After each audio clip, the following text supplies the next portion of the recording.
It depends on what your paycheck is. Canada's problem is not Trump. Canada's problem is Canada. I tell kids every day, What's wrong with this? What do you make of people now who are kind of flirting with more economic integration with the U.S.? Well, like who? Well, look, first thing to say is that the government has consistently stood up for Canadian workers and businesses. We are a Pacific nation ourselves. In order, yeah. Good morning, everybody. Mission here at Triumph. I'm delighted to be. So, hi everyone, good morning. What a great day for Canada. Just, ça me fait plaisir de vous voir. It's a pleasure to be here. Well, I expect what you're going to see is when the House of Commons is not sitting, given the nature of the portfolio, a lot. How do you deal with national unity? How do you address that right now? So on pipelines, people should remember that we bought a pipeline. Well, I do want to say, look, first, how exciting it is to be back. This is a special day. These are Muslim values. These are Canadian values. Kevin O'Leary, someone like that. Well, Kevin O'Leary is a useful idiot to the Americans. To look up to the 1% and say, I want to become one of those people. I'm going to fight hard to get up to the top. This is fantastic news. And the fact of the matter is, Canada is not going to have any union with the U.S. There's no mechanism for it. There's no desire for it in the U.S. There's no desire for it in Canada. The issue is will Canada be... Canada's problem is not Trump. Canada's problem is Canada. Pogo, I've seen the enemy, and the enemy is us. And we would be a wonderfully prosperous, proper costed, very good income, very safe country if we just take the boot off our own neck. And you think that would protect us from a potentially expansionist America? Yeah, because we've subverted ourselves so much that if we stop self-subverting through the corporate capture of our political decision-making, what's been a decision in the last 10 years that you can point to that helped the citizen, lowered costs, increased paychecks in this country in a wildly geostrategic, hugely turbulent world? Give me one example federally, provincially of something that's helped. One of those, there's three forces. Costs are too high, paychecks are too low, and there's social, emotional, political disruption. Tell me one thing that federally or provincially in the last decade that you thought made progress on any one of those forces, and I will give you dozens that set them all back. Yeah, I don't know about the ratio. I mean, I do think... Name one. I think some of our tech policy... Like what? Like, I'm not going to defend this fully, but C-18. We clearly took on tech companies.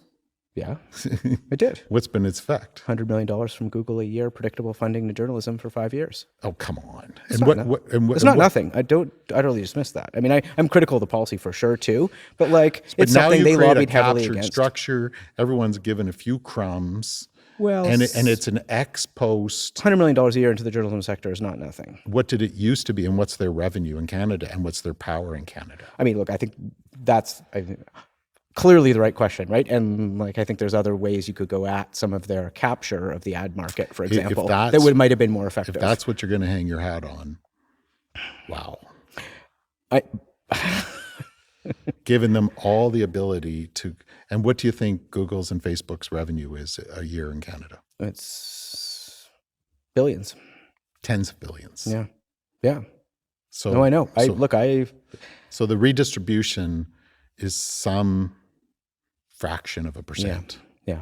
No, I agree with you. And they still have the control. I guess my only point is it's something that they didn't want to happen, and or was it just and then Facebook says I don't care, I don't need you anymore, and Google does the little bits here, and there's all kinds of who gets it and how is it? Yeah. No, I think because I agree. I mean, we don't disagree here because I think the corporate capture here is huge. Quebec in a federation, besides in a federation, except for Quebec's privacy legislation, name one thing subnationally done in this past 10 years, given there's tremendous division. Not a lot. And all you got is $100 million coming from Google, who's gone. How many $1 trillion have they put in their market cap? And we get a crumb. Yeah. So That's no way to run a country. What does the alternative look like there, do you think? So obviously your argument is across all sectors and all political parties. And all political parties, and I hear that. But let's take the tech sector, right? So if we play out how they've taken advantage of the very model you're talking about, right? So Google, Microsoft, Meta all create labs here. They invest in AI labs and they hire some Canadians and we incentivize them to do that, right? Didn't Google close down their AI lab in Alberta? Yeah. After the number 3 AI center in the world. Yeah. Of all the patents in Alberta, number 3 there's about 1.5 million, there were 1.5 million granted AI patents a year and a half ago. I'm sure it's much higher now. And number 3 in the world was Edmonton. Do you know how many of those patents are owned in Canada from all their research? 0. So, and similar things happened when Hinton left the country, right? And all that went to Google. Right. So what should we have done instead Microsoft in that moment? Owned the ideas like every other successful. And how do so just spell that out a little bit more for me. So how would we have done, so let's just say Hinton's working in his lab at the University of Toronto. He's working on, I don't know, his machine learning advances. What should the government have done in that moment? Canada took strategies that no other country in the world did. So for some reason, you can get 30 years of government funding, taxpayer funding, to do research. Yep, as he did. All of this was funded by public money. You are allowed to give it away based on a narrow private decision. Okay, so explain allowed to give it away. What's the mechanism? Well, you say if I want to, for instance, he can sell it for a few $1 million. The fundamental battery technology in Dalhousie, I believe Tesla gets all the IP and 3M does, and they put $200,000 into the lab. So you get taxpayer funding, but then what you do with the economic spillovers, you can make only for your narrow specific purposes at that time, nothing to do with the ecosystem dynamism. We just said, let it all go and it'll work out at the end, because as long as you invent the idea, you're going to get the benefits. But the inventing and the ownership commercialization became decoupled structures in this world, and we didn't attune for that. What do you make of people now who are kind of flirting with more economic integration with the U.S.? Well, like who?